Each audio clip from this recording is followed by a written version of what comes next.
Henrik 2860 asks, will the Emperor be coming back into the setting? Is it tied to the King in Yellow's stuff? This is a fantastic question, and I believe this ties into a massive recent plot point in the Warhammer setting where I believe Leman Russ and Constantine Valdor will be part of some grand scheme to resurrect the Emperor.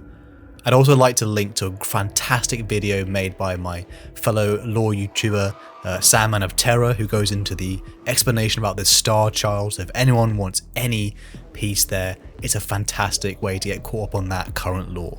The resurrection of the Emperor, I believe, begins with this Star Child question. Now, for people listening, the Star Child was a creation of recent lore, and also some dating back quite many decades before, where during the Siege of Terror, the Emperor, who's on his way on the Vengeful Spirit, preparing to kill Horus, finds that he's unable to kill his son, and during this he decides to break his soul into two. He essentially discards the pieces of himself which a father would hesitate. It was his humanity, his justice, all the things that made him a human being and a good person. Despite being a ruler and an emperor, he casts this all aside and he breaks it into another piece of his soul. So the Emperor who sits currently on the Golden Throne is missing a massive piece of his power. There's another half of him which is in the warp and it's slowly coalescing strength. And for 10,000 years this has been unchanged. And for what I believe will be the Emperor's re-emergence into the setting, it requires two pieces of this grand plan / resurrection ritual. The first, it begins with Leman Russ. Now, Leman Russ, at the sight of the Emperor's corpse upon the Golden Throne at the end of the Siege of Terror, is a broken Primarch. Even many times is seen running through the halls mad with grief. He even has a combative small duel with the Lion where he even lets the first Primarch, the Lion, stab him to end their feud. And Leman Russ himself goes on to explain post Siege of Terror exactly what happens to him and this journey that begins. This is a small excerpt showing the disappearance of Leman Russ. The Fang, the first of the Emperor's two gifts to Russ, is completed and rears up amid the endless blizzards in belligerent defiance. New campaigns are launched in the name of the All-Father, and if they are now conducted with greater grimness than before, there is no less commitment. In all this, the storm-grey prow of the Rout's fleet forever ply the void with their Primarch at their head. Russ never uses the spear, just as he promised, though it is often by his side, carried by some other trusted retainer or hung silently in the halls of honour. The Skjalls begin to laugh at it and call it the beaten cur, a rib-proud dog that slinks around the fireside, looking for scraps for its uncaring master. Eventually it finds its way to a backwater shrine world, named after a dead wolf lord, and is left there as if in penance for past sins. For a while after that, it seems as if things will never change. There will be wars, and there will be losses, but the halls of the Fang will always roar with fire. Its master at the high table with his retainers, except on one night. Russ halts in his laughter, and the drinking horn clatters to the tabletop. He freezes, and there is something else in the chamber with them. He stands. No more, he says. His eyes alone see it, glittering a slender spectre turning in the Fang's frigid air, even though it is, in reality, light years away on another world. Listen to what it tells you. There shall come a time far from now, when the chapter itself is dying, says Leman Russ, finding these words easily, feeling as if they are being given to him. This is the last time he will speak to his sons, and they do not know it yet. Some will even come with him, but not Bjorn, for he was the one who took the spear on Yarant, and thus tangled himself in this ancient weave, and that is something to grieve, for the fell-handed cannot yet be told the truth, and that will wound him deeply. At the end, Russ concludes, by now already half dragged away, I will be there for the final battle, the wolf time. Russ himself is equipped with a weapon gifted to him by his father, the Emperor, the Dionysian spear. When the spear strikes its opponent, it offers enlightenment and truth, and even during the Horus Heresy, he struck himself with the spear to gain knowledge of the fact that he was formed of the warp, and Russ himself has disappeared into the warp and will only reappear again when the wolf time begins. Even more rumours come about that Leman Russ himself is looking for something special, an ingredient, something from the Tree of Life, which is said to be able to heal the Emperor potentially. But yet this spear is only one part of another half given to Constantine Valdor, the captain of the Custodian Guard and almost right hand of the Emperor, as Malcador was his left. And Valdor's disappearance is equally mysterious, but we can see from this excerpt the nature of his disappearance. Valdor looks up, the candles gutter in his chamber, shaken by a cold breeze that has no place in Terra's humid atmosphere. He looks out of his window and first sees mountains, blue back against a Fenrisian night. Then they are city spires again, still half in ruins, testament to the throne world's fertile power for reconstruction. So soon, he murmurs. There is much more he would have liked to have done here. For the galaxy is bleeding, and everything is in ruins. Rebuilding must be done right. The surviving tenants of the old crusade cannot be allowed to die, and even his custodians are forgetting so much. But he cannot tell the Wolf King to do one thing and allow him to do another. Valdor has always been bound by the laws, even those he made for himself. He rises, reaching for his armor. By the time he leaves, there will be nothing left of him in the chamber. No sign, no message, no cryptic clue. He slips out unnoticed, for the path has been prepared for a long time. And unlike Russ, he takes no companions with him. That, too, is as it should be. He has never been a gregarious soul. He looks back only once, just as his lander powers up from the platform. The heart of the old palace is still there, horribly damaged but structurally intact. And within, buried deep, is the one who made those things in the beginning. For a moment, he cannot take his eyes off of that sarcophagus, trying to guess whether he knew how this would transpire from the start, or whether, as seems likely, this is a desperate chance, set against unthinkable calamity. Once, Valdor half dreaded the appearance of his master's voice within his mind, knowing that it would be there only to give orders or make demands. But now that is silent. He misses it. There are many species of solitude, but this, for one such as he, bound inexorably to the one who made him, is amongst the worst. Only in death, he whispers before leaving. Valdor himself, just like Leman Russ, is paired with the Apollonian spear, and the unique power of the Apollonian spear is that it's almost like a reverse of the Dionysian spear, whereas instead of giving enlightenment, it gives enlightenment to the one who wields it. And this is a terrible curse, but it was also meant to give Valdor humanity. And unfortunately, during the fight in the Impossible City, which is an amazing part of the Siege of Terror where the sort of chaos gods and the Emperor's power almost merge, and during the siege, parts of the Vengeful Spirit, parts of the Imperial Palace, this one immensely sized labyrinth city, and it's formed as a sort of staging ground and a throne room for Horus Lupercal to show what will be when he rules the Imperium after the Emperor is gone. And during this, Valdor ends up dueling Abaddon, well, not quite Abaddon the Despoiler yet, but he duels Abaddon. And when the Apollonian spear pierces through Abaddon's flesh, Valdor sees the next 10,000 years and all the madness that comes with that knowledge.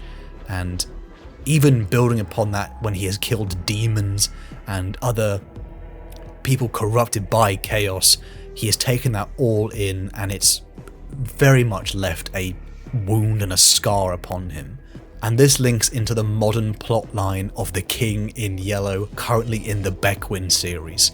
The King in Yellow is actually a very sort of on-the-nose nod from Abnett, and it's sourced from Robert W. Chambers, who is the author of the original King in Yellow. And the King in Yellow itself, from Robert W. Chambers' books, is sort of this mad entity that when you acquire knowledge of it, the more you take in. Even seeing something called the Yellow Sign, which is the infamous sort of symbol where many of the characters in the books, if they come across it, it makes a permanent wound upon their own psyche. And it's the god Hasta, who resides in a city called Carcosa, often called Los Carcosa, or the City of Dust, which is this extra pocket realm dimension, which many have drawn the comparison like very similarly to the Impossible City, where post Siege of Terror, the Impossible City where Valdor duels Abaddon, it's essentially wrecked and destroyed, and what is left is a city of dust. And even as we see the modern plotline with the King in Yellow, he's working with the Cognate, who are a sort of chaos adjacent, chaos worshipping cult who have almost been like a dark Inquisition mirror, and they essentially seek an end goal that aligns with chaos.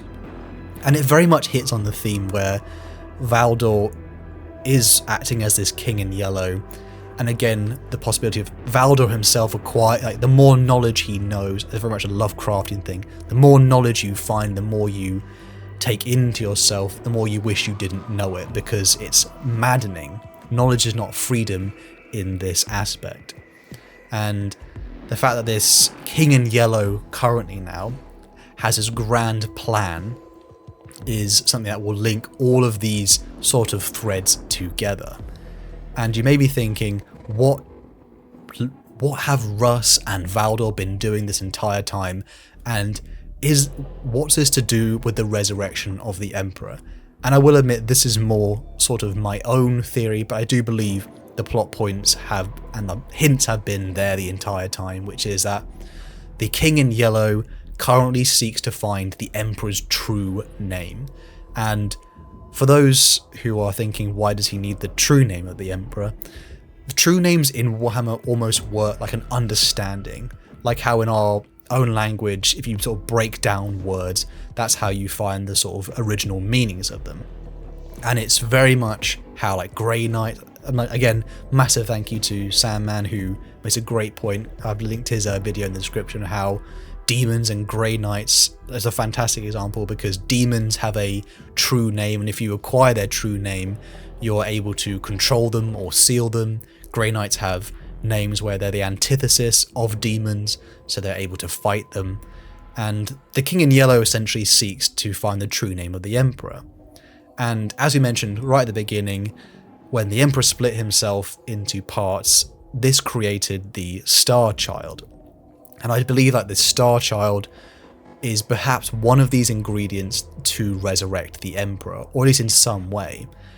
There's also is a parallel between Russ and Valdor here, where Valdor is most likely trying to find these missing ingredients, and then is also joined with Russ. As we said, when they were both leaving their current holds, going off on a journey, they both were given a mission of some kind even Valdor sees far off Fenris, showing that perhaps they too, like as beings both gifted with two halves of the whole of the Apollonian and the Dionysian spear, they both have been given tasks by the Emperor as a grand plan to resurrect him, which includes the Star Child. It includes finding the Emperor's true name. It also perhaps finds the Tree of Life.